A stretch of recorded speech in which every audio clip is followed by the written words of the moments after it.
friends and chronic fatigue syndrome, or any other chronic illness really. This is a really important topic that needs to be spoken about, because one of my online members just posted a question in our private membership group, and she said that she's got this friend that, you know, has been a good friend for a long time, but she feels like she's not good, her friend is not good for her recovery anymore. And the person's not a bad person, she hasn't done anything wrong, like it's all good. It's just that she just doesn't get any energy from her. She feels depleted, she feels zapped of energy. Potentially this person could be an energy vampire. And it was brilliant, and it's a great recognition to have, and it's such a hard process of cutting a friendship loose because it may not be serving you or the other person. And this is really important. This is one aspect of friendship within chronic fatigue syndrome, because you need to surround yourself with only people who really lift you up and give you energy, or at least cut out all the people who bring you down, or you just don't feel that good around, or that comfortable or safe. And that goes for anyone in every situation. It's called having healthy boundaries. And it is really tough of letting go an old friend, but a couple of ways you can do it is subtly let go. So just over time, just less and less contact.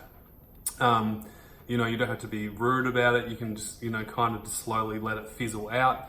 Or you can do it in a more abrupt way. And, especially if the person is really affecting you and they're not getting the hint, you can say, hey, listen, I'm just letting you know, I just don't really feel comfortable hanging out with you anymore. Or you can say it in a way that it's personal for you. So it's like, I just don't feel that well. I can see you right now. And I can't talk right now. And just eventually they'll get the hint. It's a really uncomfortable conversation to have, but it's one that is so freaking important, especially when it comes to your own health and happiness. The second thing that I'll add is that this is the opposite side of the coin with friends and chronic fatigue syndrome, is that you're probably going to feel not that understood. You're probably going to feel like a lot of your friends don't get it, and it's very rare, and you're very lucky if you have one really understanding friend. And so it's important that with that understanding friend is to you really cherish that, you really enjoy it, and you really be grateful for it and appreciate it.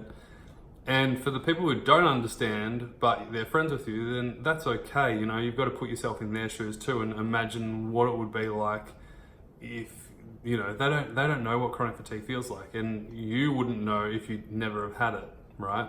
So the other aspect is just acknowledging that they're not going to know exactly how you feel, and it's up to you to let them know where you're at, what you can do, what you can't do, and just kind of express that boundary in a healthy way. So that they're not going to judge you. They're not thinking about your situation. They're thinking about their own situation, and so don't feel judged by expressing your boundaries and your needs.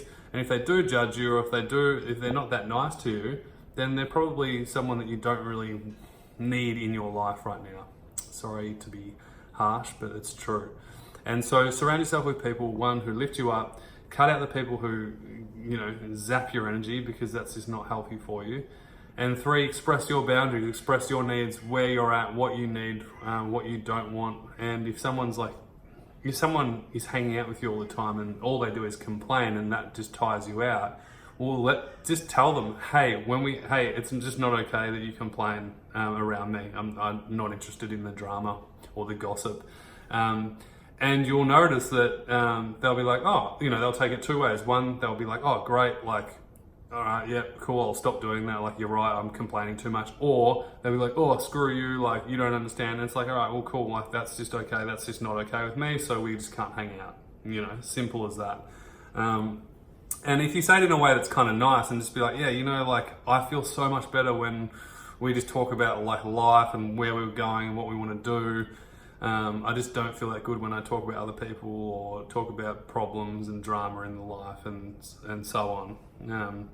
And there's healthy conversation around problems where you need a friend to support, on. Like, you just need a shoulder to cry on. That's normal. That's healthy, as long as it's done in a healthy way that's not like manipulative or consistent enough that it's not really healthy for a friendship or a relationship.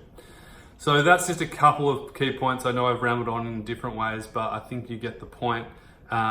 It was a brilliant question by one of our members, something that everyone will go through with chronic fatigue syndrome. There will be people that you do not just resonate with anymore. It's just simple as that, because you've gone through life experiences that they haven't. And so it's okay to move on and just let go. And when you do let go, you'll open up other avenues to meet other people and have better conversations and better connections. And so there you have it. Hope that helps.